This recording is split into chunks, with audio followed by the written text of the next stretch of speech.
Assalamualaikum warahmatullahi wabarakatuh. Apa khabar muslimin muslimat? Apa khabar anda semua para penonton?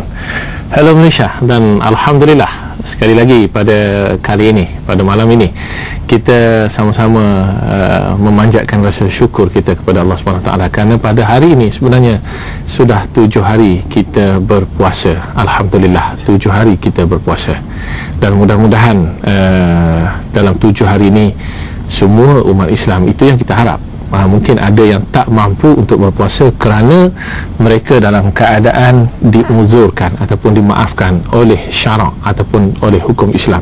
Cuma di sana kita harap, kalau ada yang masih belum ataupun yang masih degil dengan puasa, sekurang-kurangnya esok mulalah berpuasa. Sebenarnya belum terlewat untuk kita bertaubat. Apa maksud taubat? Kita kembali kepada Allah SWT. Dan Alhamdulillah, kalau semalam kita membincangkan berkaitan dengan penanda aras puasa, kali ini kita membawa satu topik yang juga penting untuk menjaga puasa kita. Dan topik yang saya pilih pada malam ini iaitulah berkaitan dengan perkara membatalkan puasa antara realiti dan fakta. Antara realiti dan fakta.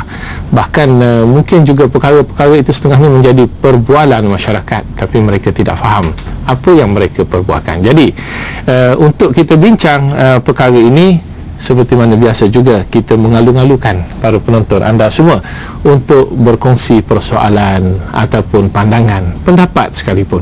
Jika anda ingin bersama dengan kami dengan panel yang kami jemput nanti, jangan lupa nombor kami 0326937008. Ya, seperti mana yang tertera di kaca TV anda, 0326937008. Dan pada kali ini juga kita sebenarnya bertuah kerana kita mendapat panel baru, dan kedua-duanya amat muda belaka, di bawah umur 30-an. Cuma saya tak tanya dah kahwin ke belum.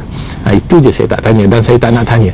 Yang penting saya nak perkenalkan yang berada di sebelah saya, iaitulah yang berbahagia Ustaz Muhammad Rosfan Sazrin, dan beliau merupakan pengarah urusan Sufai, Sufai Travel, dan juga Tuas Sendirian Berhad. Assalamualaikum Ustaz. Ahlan wa sahlan wa marhaban bika. Mudah-mudahan pada malam ini kita dapat menjawab beberapa persoalan berkaitan perkara yang membatalkan puasa ini. Bukan apa, sekurang-kurangnya kita dapat buang rasa keraguan daripada diri orang ramai. Baik, dan bersama dengan beliau iaitulah yang berbahagia Ustaz Hisham Muhammad Radhi, dan beliau merupakan pensyarah Uni KL RCMP. RCMP ni apa? Royal College Medical Perak. Oh, Royal College Medical Perak, maknanya dari Perak lah. Ya, dari Perak. Masya Allah, terima kasih kerana berkunjung ke Kuala Lumpur bersama-sama di studio di bangunan bernama Wisma bernama ini. Mudah-mudahan sekali lagi untuk kedua-dua panel juga Ramadan Karim. Mudah-mudahan Allah berkatkan. Baik, kita kerana topik kita pada kali ini banyak memperkatakan tentang fiqh, tentang sejauh mana kefahaman kita tentang ibadat puasa kita. Jadi kita tidak mahu buang masa. Mungkin dalam mukadimah ni, apa perlunya kita bincang. Saya minta daripada kedua-dua ustaz untuk sebut apa perlunya kita bincang tentang perkara-perkara yang membatalkan puasa ni. Saya mulakan dengan Ustaz Rosfan. Sila. Bismillahirrahmanirrahim. Alhamdulillah wassalatu wassalamu ala Rasulillah wa ala alihi wa sahbihi ajma'in. Amma ba'd. Senang penonton yang dirahmati Allah sekalian, sebagaimana yang kita ketahui bahawa Ramadan ini adalah satu bulan yang di mana Allah Subhanahu Wa Taala peruntukkannya untuk memberi keampunan kepada kita. Di samping dalam kita mencari keampunan tersebut, kita perlu berwaspada dan mengawasi diri kita daripada melakukan perkara-perkara yang bakal menjejaskan, yang kemungkinan akan mencacatkan puasa kita. Seterusnya ianya akan menyebabkan puasa kita berkurangan, dan objektif kita daripada puasa tersebut untuk mencapai keridaan Allah Ta'ala tidak tercapai. Jadi tajuk yang ataupun topik yang kita pilih malam ini amat penting, kerana kita tidak akan mengetahui perkara-perkara yang membatalkan puasa kita kecuali dengan kita mendalaminya, mengetahuinya berdasarkan dalil-dalilnya. Baik, apa pun komen Ustaz Hisham sendiri kepentingan kita bincang topik ini? Bismillah wassalatu wassalamu ala Rasulillah. Pada saya topik ini sangat penting untuk kita memahami perkara-perkara yang membatalkan puasa, kerana sebahagian masyarakat memahami perkara-perkara yang membatalkan puasa ini dengan tanggapan mereka sendiri ataupun dengan mendengar cakap-cakap orang, tidak berlandaskan kepada ilmu, tidak berlandaskan kepada rujukan Islam yang utama, iaitu Al-Quran dan juga sunnah Rasul sallallahu alaihi wasallam.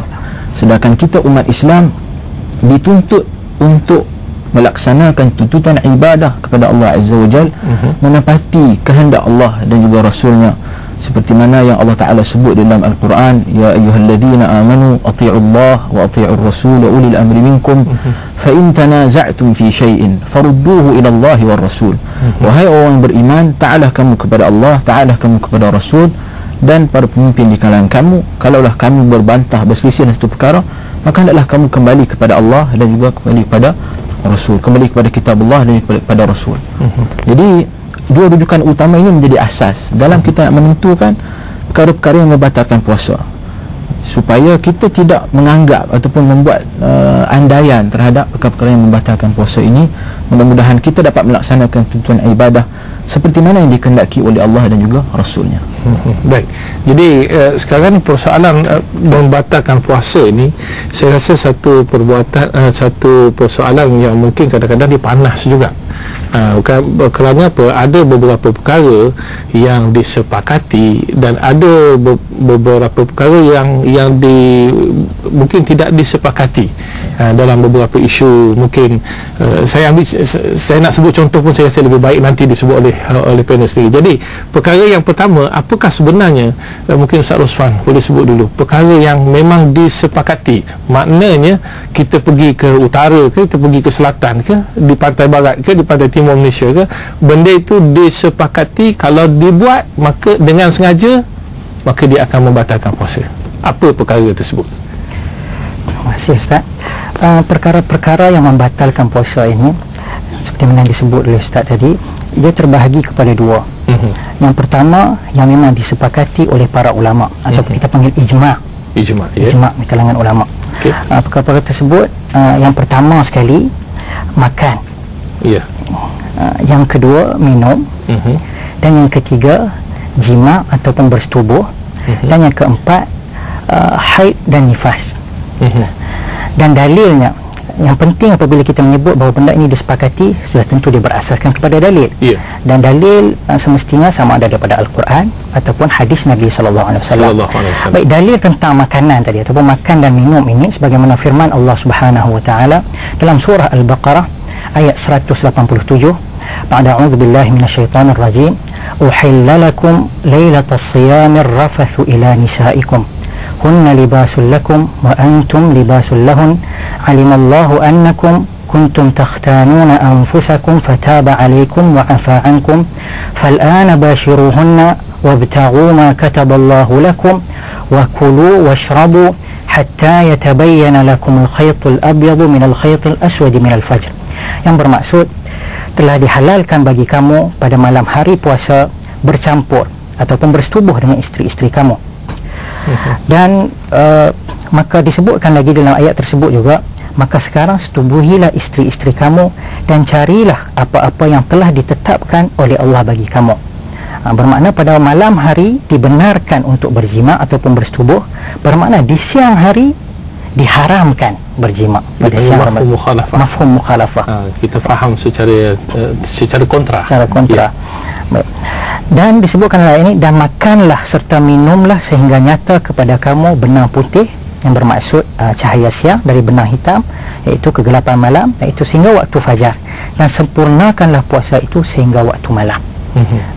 Sama juga seperti tadi, kita memahami bahawa pada selepas maghrib kita dibenarkan makan, maka di siang harinya kita diharamkan makan. Ini bermaksud bahawa tiga perkara ini di dalam ayat ini telah dinyatakan bahawa tiga perkara ini membatalkan puasa kita, dan perkara ini disepakati oleh para ulama. Dan yang seterusnya, yang keempat, yang saya sebut haid dan nifas tadi, dalam satu hadis Nabi SAW yang diriwayatkan oleh Al-Imam Al-Bukhari, pada satu ketika Nabi SAW pada hari raya, baginda telah bercakap dengan para wanita, dan baginda SAW telah bertanya, alaysa idha hadat lam tusalli wa lam tasum, bukankah seorang wanita itu apabila datang haidnya, dan apabila datang haidnya maka dia tidak akan berpuasa dan bersolat. Ini menunjukkan bahawa haid dan nifas adalah satu perkara yang membatalkan puasa seseorang, khususnya bagi kaum wanita. Baik, sebelum Ustaz